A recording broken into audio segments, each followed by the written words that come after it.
Hai, jumpa lagi bersama Mujiono Evodio.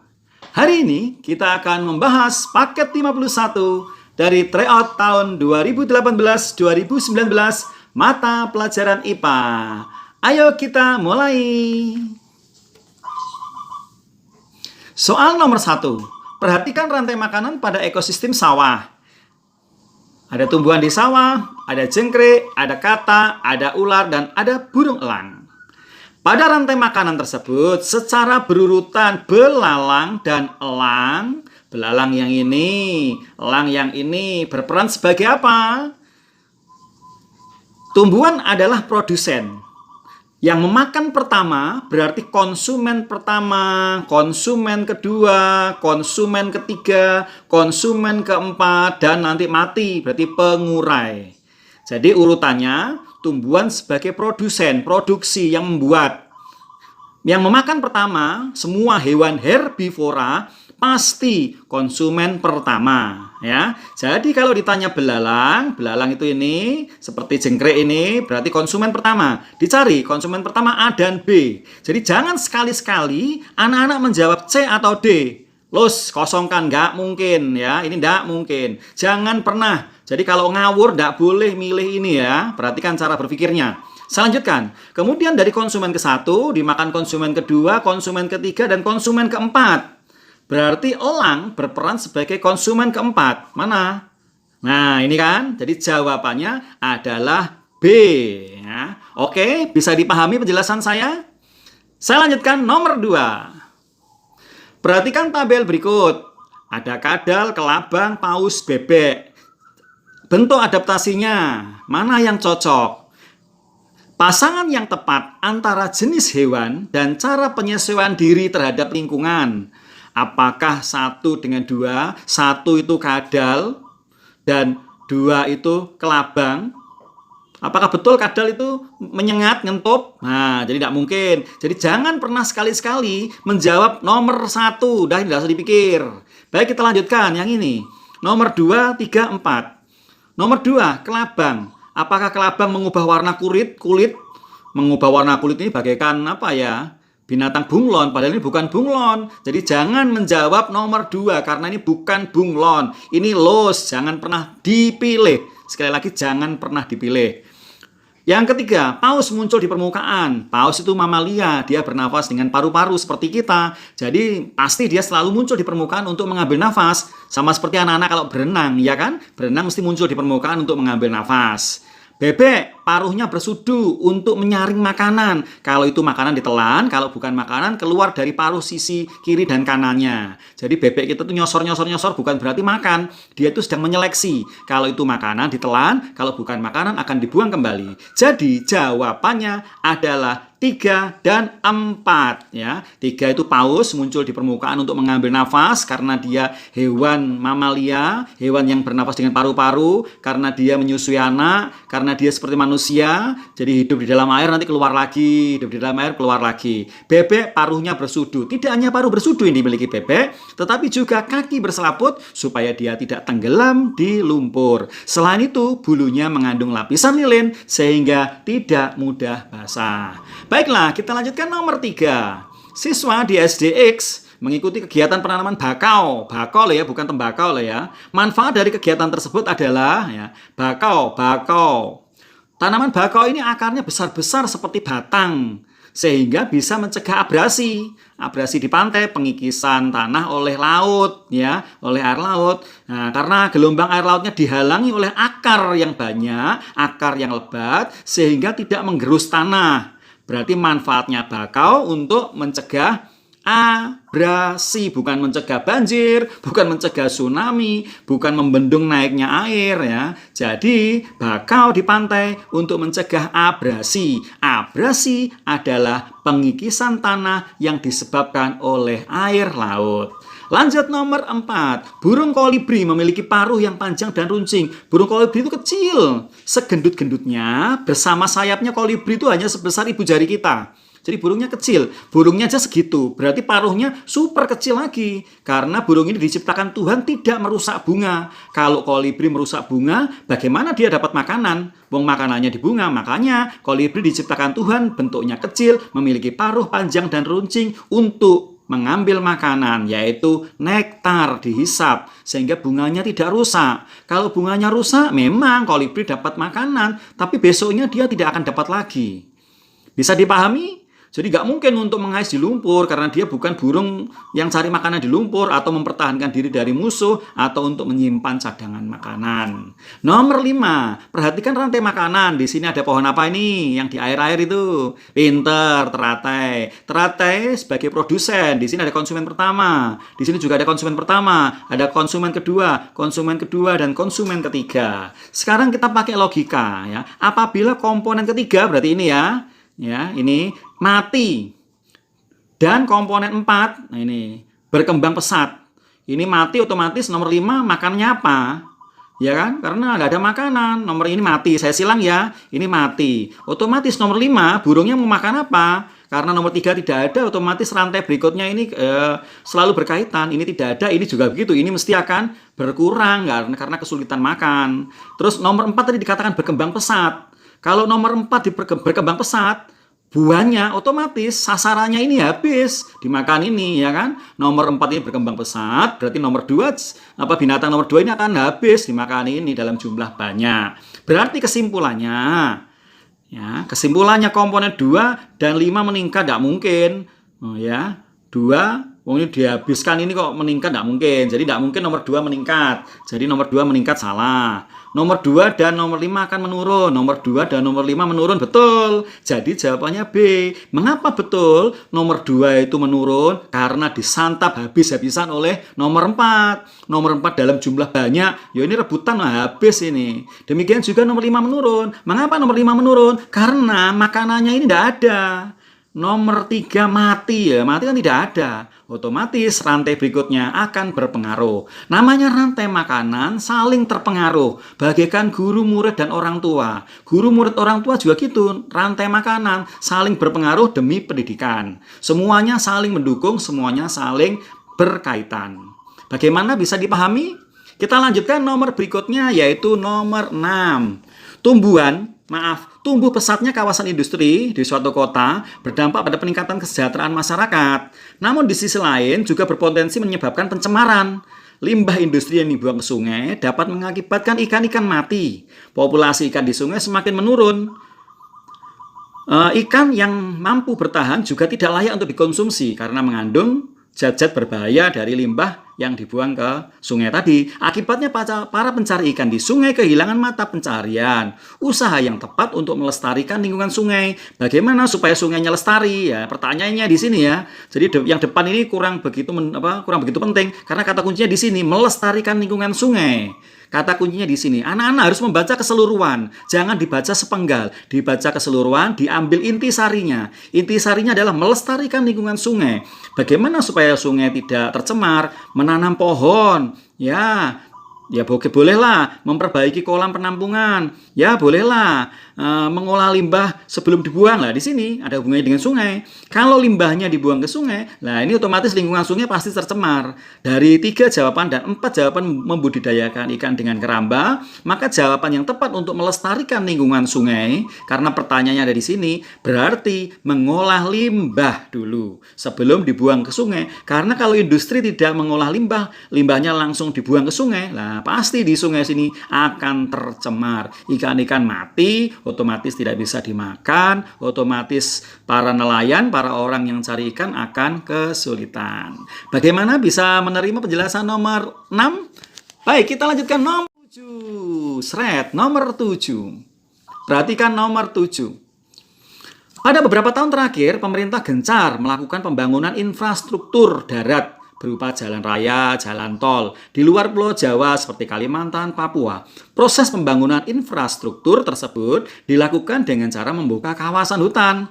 Hutan-hutan ditebangi, jalannya diluruskan sehingga jadi jalan tol yang lurus. yang datar, yang mengenakkan bagi pengemudi atau pengguna jalan tol. Dampak dari kegiatan tersebut bagi keseimbangan lingkungan. Nah, di sini ada kata kunci, keseimbangan lingkungan. Anak-anak kalau membaca jangan satu kali. Ya, memang saya membacanya satu kali, tapi kalau kalian jangan satu kali ya, 2 kali, 3 kali, atau 4 kali, kalau perlu sampai kalimat ini benar-benar dipahami dan diambil intisarinya, keseimbangan. Nah, di sini keseimbangan lingkungan. Jawabannya adalah, kalau meningkatkan aneka ragam hayati tumbuhan, tidak mungkin. Meningkatkan flora fauna, ya tidak mungkin. Memudahkan masyarakat merambah hutan, apalagi. Nah, jawabannya ini, mengganggu kelangsungan flora dan fauna. Jadi dampaknya loh ya, dampaknya bagi keseimbangan lingkungan otomatis jalan-jalannya memang enak, manusia memang dimudahkan dalam penggunaan jalan tol, tetapi di sisi lain keseimbangan lingkungan akan mengganggu flora dan fauna yang semula ada di situ. Otomatis dia akan kehilangan tempatnya, dia akan kehilangan habitatnya, dia akan kehilangan lingkungannya. Seperti kita tidur di rumah kita, tiba-tiba rumah kita dirobohkan, terus kamu tidur di mana? Nah, ya kan kesulitan kan? Nah, mengganggu kelangsungan hidup flora dan fauna. Bisa dipahami? Kalau bisa kita lanjutkan nomor 8. Di sini ada pohon, ketela pohon ya, atau ini ketela pohon atau ketela kaspe ya, disebut juga begitu. Di sini akarnya ini yang ditunjuk ini, dia mencari makanan, disimpan di akar, mencari makanan, disimpan di akar, sehingga akarnya jadi makanan bagi manusia. Bagian tanaman yang ditunjuk pada tanda panah berfungsi sebagai, ya, ketela ini berfungsi apa? Kalau ini habis fotosintesis menghasilkan sari-sari pati, disimpan di sini, akhirnya ketelanya akarnya membesar jadi makanan. Menyimpan cadangan makanan tempat fotosintesis di daun, menyerap air dan menyimpan cadangan makanan, oke benar ya, di akar bisa. Alat perkembangbiakan tidak mungkin, alat perkembangbiakan itu hanya bunga, ada benang sari, ada putik. Demikian juga D, alat perkembangbiakan, benang sari dan putik. Jadi bukan C dan D, bukan alat perkembangbiakan, tetapi menyerap air. Nah, ini menyimpan cadangan makanan. Nah, ini intinya, menyimpan cadangan makanan. Ini utamanya ya, ketela itu yang dimakan itu hasil dari cadangan makanan ketela tadi yang menguntungkan kita untuk kita makan. Bisa jadi tape atau direbus begitu saja, atau diparut, dicampur ketela, dibuat makanan jajanan yang lain. Nomor 9, ada gambar bunga apa ini anak-anak? Ini adalah bunga matahari. Tanaman tersebut menghasilkan biji. Nah, kita pernah tuh makan bijinya ini tuh. Apa namanya bijinya? Mereknya Tit. Nah, ya, tidak usah kita sebut mereknya ya. Jadi biji yang kita makan, ya, kuacinya biji dari bunga matahari dimanfaatkan sebagai apa? Bahan obat, salah. Pewarna-warna alami apa? Warna apa? Nggak bisa. Yang warna hijau itu hanya daun suji, ya kan? Kalau warna kuning dari kunyit. Nah, warna apa? Nah, jadi tidak mungkin. Makanan ringan oke, ya. Jadi kuaci dari biji bunga matahari. Penyedap masakan juga tidak mungkin. Nomor 10, perhatikan gambar. Mulai hidung, trakea, bronkus, kemudian masuk ke paru-paru, bronkiolus, dan masuk ke cabang-cabang lagi, alveolus. Tadi trakea, hidung dulu, kemudian ada rongga hidung, terus trakea, kemudian bronkus, ya, biasanya orang sakitnya bronkitis, kemudian bronkiolus, cabang yang lebih halus, dan terakhir alveolus. Itu urutannya. Tanda panah di sini, ini berarti bukan di hidung, bukan di tengah, bukan di cabang yang lebih halus ini ya. Berarti ada di sela-selanya sini.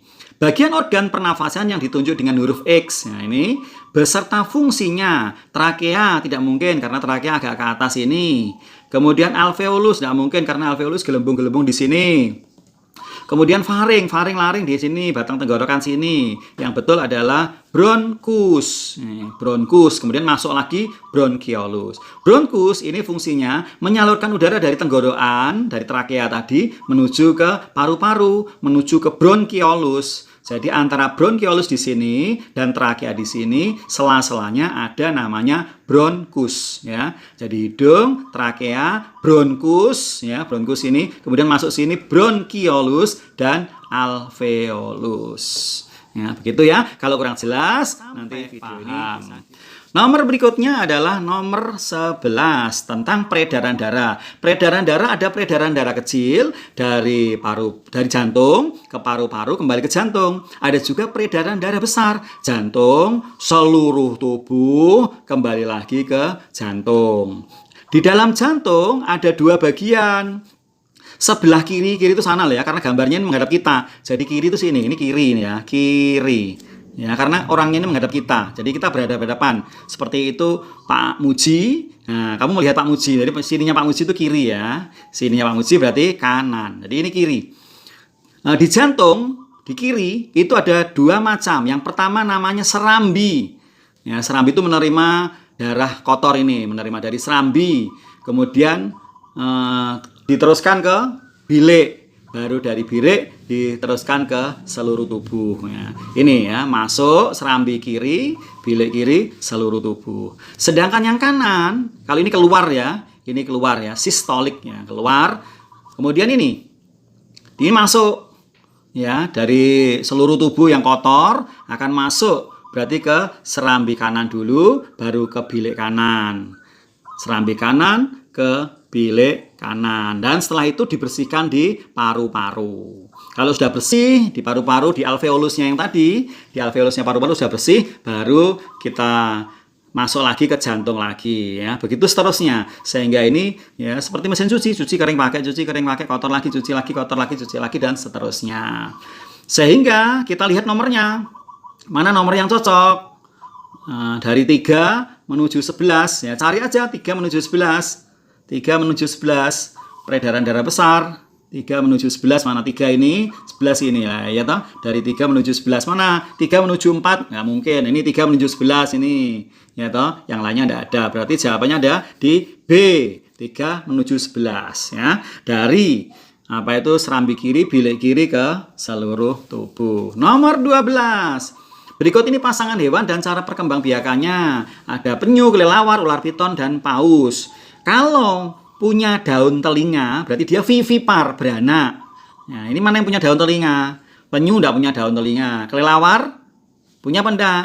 Nah, kelelawar punya daun telinga. Berarti dia vivipar, ya, vivipar. Tidak hanya kelelawar, anjing, kucing, sapi, kerbau, gajah, dan semua hewan yang memiliki daun telinga berarti vivipar, beranak. Ya, beranak mana? Berikut pasangan yang tepat. Kelelawar beranak, betul. Ular piton, salah. Paus, salah. Jadi jawabannya ini ya. Kelelawar, vivipar. Apakah hanya kelelawar saja? Tidak kan? Kamu bisa menyebutkan ya yang lain-lain. Semua yang berdaun telinga. Nomor 13. Perhatikan ciri pubertas. Nah, ini anak-anak kelas 6 ini biasanya sudah mulai pubertas ya. Ciri-cirinya pubertas untuk yang cowok ya. Di lehernya akan tumbuh jakun ya. Yang cowok ya. Kemudian dadanya semakin bidang. Dadanya bidang bukan besar ya. Bidang itu melebar. Ini baunya melebar, dadanya bidang, semakin gagah. Kemudian suaranya semakin gede, ngebas halo halo. Halo halo, bukan begitu, yang ngebas halo halo gede untuk yang cowok. Kemudian selain itu suaranya besar ini. Kemudian akan tumbuh bulu-bulu halus di sekitar kemaluan dan ketiak.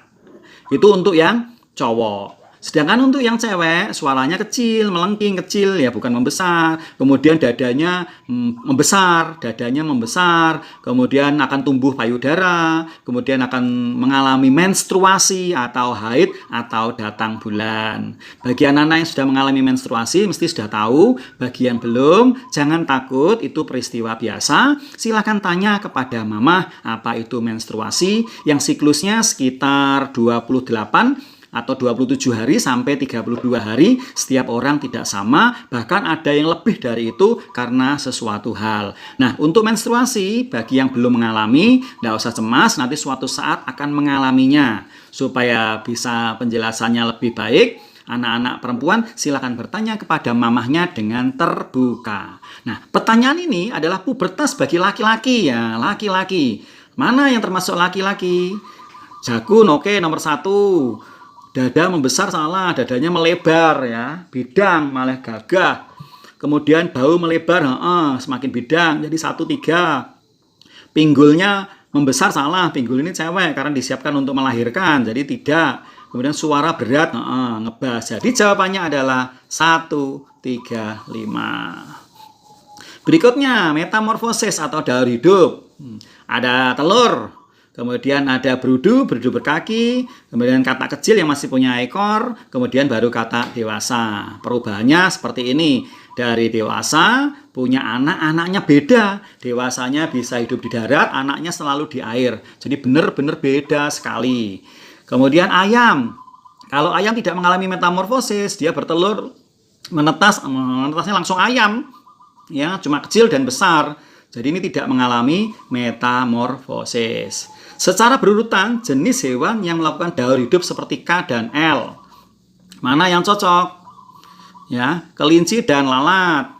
Kelinci itu beranak, lalat itu metamorfosis sempurna seperti ini. Padahal itu harusnya kan K yang di sini, L yang di sini. Secara berurutan ya, toh? Secara berurutan. Berarti tidak cocok. Lalat dan kecoa, lalat itu sempurna. Lalat itu set ya, set atau belatung gitu loh ya. Begitu menetas bisa terbang jadi lalat. Nah, jadi anaknya beda dengan induknya. Ini namanya metamorfosis sempurna. Kecoa metamorfosis tidak sempurna karena apa? Anaknya kecoa, ceremende tetap kecoa, cuma belum punya sayap ya. Jadi anaknya dengan induknya sama. Terus lebah dan kelinci ya, betul. Lebah itu mengalami metamorfosis, ya toh, dari lebah tawon ya, kemudian punya anak, anaknya di dalam apa itu tala atau tolo itu dan berubah jadi kecil, kemudian lama-lama dewasa, terus bisa terbang. Kalau kelinci ini tidak mengalami metamorfosis, ya beranak, tidak mengalami metamorfosis. Yang D, kecoa dan kelinci. Kecoa metamorfosis tidak sempurna, kelinci seperti yang sudah disebutkan. Jadi jawaban adalah lebah dan kelinci. Nomor 15. Arah gerak sendi. Nah, sendi macam-macam. Ada sendi engsel, peluru, putar, kemudian sendi mati. Yang huruf X berarti di leher sini ya. Di leher sini huruf X. Sendi putar. Kalau satu arah itu engsel, misalnya di sikut ya. Di sikut atau di lutut itu satu arah. Ya, kalau memutar itu bisa mutar-mutar, beda lagi dengan peluru. Lanjutnya nomor 16. Konstipasi tergolong gangguan pencernaan manusia. Agar tubuh tidak mengalami gangguan tersebut, nah, ini konstipasi itu di lambung ya. Konstipasi, gastritris, MAH, ini yang menyerang organ pencernaan, termasuk apa itu asam lambung, tukak lambung, itu pencernaan. Nah, supaya kita tidak mengalami konstipasi, ini hubungannya dengan makanan berserat. Jadi anak-anak harus makan sayur sehari minimal 1. Ya, makan. Pak Muji, aku makan nasi goreng misalnya lah ya. Masuk pakai sayur ya, kalau waktu makan nasi goreng tidak pakai sayur. Tapi hari itu pakai sayur, entah digado, entah apa. Pokoknya harus masuk ke dalam tubuh. Memang tidak bisa dicampur. Masuk nasi goreng campur sayur kan tidak bisa kan? Tapi caranya tentu kita lebih cerdas. Makan nasi goreng dulu, nanti 1 jam, 2 jam, 3 jam baru gado sayur. Ya, jadi itu untuk mencegah konstipasi jawabannya sayur. Mana yang sayuran? Nah ini ya, sayuran C, makanan berserat. Nomor 17, terlalu banyak makanan yang mengandung karbo. Nah, ini karbo, nasi lauknya mie pakai kerupuk, kemudian nanti lauknya telo goreng. Nah, semua karbo semua, ini bisa menyebabkan gangguan peredaran darah karena pola makan tersebut bisa mengganggu, yaitu dari apa ya? Karbohidrat yang berlebihan bisa kena kencing manis, ya. Kencing manis atau diabetes mellitus karena zat gulanya tidak bisa diurai. Nah, supaya kita tidak mengalami penyakit ini, diabetes mellitus atau kencing manis, yang biasanya ciri-cirinya itu kalau punya luka tidak sembuh-sembuh ya. Jadi anak-anak jangan terlalu banyak manis-manis ya. Kan kalian sudah manis, jadi tidak usah makan makanan yang terlalu manis.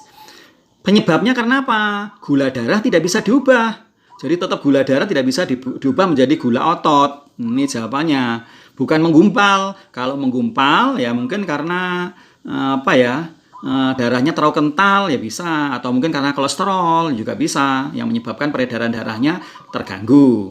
Kemudian ini kolesterol juga gitu. Kemudian peredaran darah tidak lancar. Kemudian gula otot untuk pencernaan. Jadi jawaban gangguan penyakit diabetes mellitus karena gula darah tadi tidak bisa diubah menjadi gula otot. Maka dari itu harus diubah tenaga, banyak bergerak. Olahraga ya anak-anak ya. 18. Ada kecap, ada asap, ada ban. Gambar tersebut tabel tepat menunjukkan benda dan sifatnya. Ayo, nomor 1 ini kecap. Kecap itu bentuknya bisa berubah-ubah. Dituang ke gelas, bentuknya gelas. Dituang ke mangkok, bentuknya mangkok. Jadi nomor 1 tetap salah. Nomor 1 tetap salah. Nomor 1 berubah-berubah lah. Kalau nggak C, D. Jadi jangan pernah jawab nomor 1 dan nomor 2. Karena apa? Nggak masuk akal. Ini ya. Nggak masuk akal, jangan dipilih. Langsung berpilih ke ini. Nomor 1 berubah, nomor 1 berubah. Kita lanjutkan nomor 2. Nomor 2 gas, asap. Ya, asap bisa berubah-ubah. Ya, tergantung arah angin, bisa ke kiri, ke kotak, bisa berbentuk bunder, bisa berbentuk apa-apa. Jadi asap itu berubah, bentuknya berubah, betul, sama-sama betul. Kemudian ban bentuknya tetap. Sejak dulu bannya bunder ya, bunder nggak mungkin jadi kotak, nggak mungkin jadi segitiga ya, karetnya tetap. Jadi betul, ini juga betul. Sekarang volumenya, kalau kecap, volumenya yaitu tetap. Dari volume 350 atau mungkin 650 dimasukkan ke gelas. Kalau gelasnya kecil tidak cukup. Karena apa? Volumenya tetap 650 misalnya ya. Dimasukkan ke gelas kecil ya mungkin butuh beberapa gelas. Kalau dimasukkan ke gelas yang besar yang misalnya sama-sama 650 mungkin pas. Jadi volumenya tetap. Kalau ini volumenya berubah, wah enak ini ya. Pak Muji beli volume kecap yang 100 mili, nanti sampai di rumah bisa 200 mili, wah enak ya. Enak, jadi tidak mungkin ini ya, tidak mungkin. Jadi jawabannya adalah D. Ya, volume kecap tetap. Begitu anak-anak. Kita lanjutkan nomor 19. 19, perhatikan tabel. Memanaskan mentega, membuat gula merah, meletakkan kamper atau kompor barus. Nah, perubahannya bagaimana? Misalnya kita cek nomor 1K, memanaskan mentega membeku. Maksud dipanaskan membeku. Jadi nggak mungkin memanaskan mentega itu bisa membeku. Jadi 1K nggak mungkin. Jadi jangan sekali-sekali menjawab kalau memanaskan mentega membeku. Mamamu kalau memanaskan mentega, mau goreng telur misalnya, tentu menteganya mencair. Nah ini, menteganya mencair. Jadi 1 apa? M. Cari aja 1M. Ini ada 1M, ini ada 1M, betul. Sekarang yang kedua, membuat gula merah. Gula merah dari misalnya apa itu kelapa, dari bunga kelapa yang ditoreh, kemudian airnya dikumpulkan, kemudian dipanaskan akan jadi gula merah, direbus ya. Dari kelapa, bunga kelapa diiris, nanti airnya netes-netes di atas pohon ini buatnya. Ya, mengambilnya di atas pohon, kemudian dikumpulkan, kemudian besoknya baru kita ambil setelah terkumpul di suatu tempat, kemudian kita rebus, nanti akan jadi gula merah. Jadi dari air cair ya, cair menjadi keras. Nah ini, jadi cair menjadi keras. Atos gula merah berbentuk biasanya dicetak pakai apa itu tempurung kelapa ya, batok kelapa bunder-bunder. Tetapi tidak harus itu, banyak model yang lain. Kemudian yang ketiga kamper. Kamper itu kamper barus. Ya, lama-lama kamper barusnya hilang, tapi pakaian di dalam lemari menjadi harum. Jadi benda padatnya tadi menyublim dari padat menjadi gas. Ini L. Berarti 1M, 2K, 3L. Apa tadi? M, K, L. M, K, L. Jadi jawabannya adalah B. Nomor 20. Nomor 20. Nasi dan sayur tidak tahan lama. Nasi dan sayur akan rusak, berbau. Ya, perubahan nasi dan sayur tersebut mengalami proses apa? Ya jelas busuk ya toh. Apalagi kalau nggak dipanasi lagi, maka akan busuk, pembusukan ya, oleh bakteri, oleh jamur. Bukan lapuk, kalau lapuk itu kayu, bukan perkaratan, karena perkaratan besi. Pembusukan betul, jadi jawabannya pembusukan. Pembusukan oleh jamur dan bakteri. Jadi jawabannya nomor 21. Perhatikan kegiatan berikut. Ada orang mendorong mobil mogok, ada orang membuat gerabah dari tanah liat ya, dibuat kendi, dibuat apa itu macam-macam bentuk, celengan dan lain-lain. Kiper menangkap bola, bolanya berubah arah dari bergerak menjadi diam dan ditendang ke penyerang. Oh maaf, yang ditendang ke penyerang. Jadi penyerang menendang, ditangkap, bergerak menjadi diam. Kemudian ibu memotong kue berbentuk bulat menjadi beberapa bagian diiris-iris. Kegiatan ini menunjukkan gaya mengubah bentuk benda. Jadi bentuk, jadi gaya mengubah bentuk, mendorong, maksud mobilnya berubah, mobilnya jadi onde-onde. Gara-gara mobil didorong, mobilnya jadi tidak kotak Pak, jadi bunder Pak. Nggak mungkin. Jadi 1 nggak mungkin. Jangan sekali-sekali milih nomor 1. Kemudian membuat gerabah dari tanah liat, betul. Tanah liat kalau anak-anak biasanya mainan plastisin. Ya, berubah bentuk, tanah liat semula kotak, bisa jadi segitiga, bisa jadi apapun. Kemudian plastisin yang kamu beli kotak, kamu buat segitiga, kamu buat lingkaran, kamu buat model-model manusia, model-model binatang, bisa. Jadi mengubah bentuk. Jadi jawabannya nomor 2. mengubah bentuk. Ibu memotong kue, jadi bulat menjadi beberapa bagian, dipotong-potong juga gitu. Seperti pizza gitu, berubah bentuk, bentuknya bulat menjadi tidak bulat. Jadi 2 dan 4, yaitu C. Nomor 22, ada handphone, ada kompor, ada kipas angin, dan ada mesin cuci. Pasangan yang mempunyai energi yang sama. 1 dengan 2 masuk energi yang sama. Ini gas, ini listrik. Ini listrik ke gerak, ini listrik ke gerak. Nah, ini cocok ini. Sama-sama listrik ke gerak. Jadi jawabannya D. Nomor 23, perpindahan panas radiasi. Jadi pancaran. Radiasi pancaran. Terasa hangat kalau kita dekat api unggun. Telapak tangan terasa hangat saat diletakkan nyala api. Ini jawabannya B ya. Jadi radiasi itu pancaran. Dekat api unggun mesti kena radiasi. Nomor 24, ini tampak bengkong karena ini berisi air.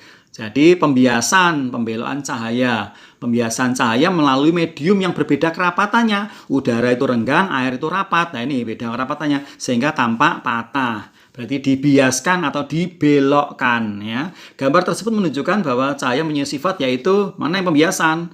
Nah ini jawabannya pembiasan ini dibelokkan ya. C ya, pembiasan itu dibelokkan.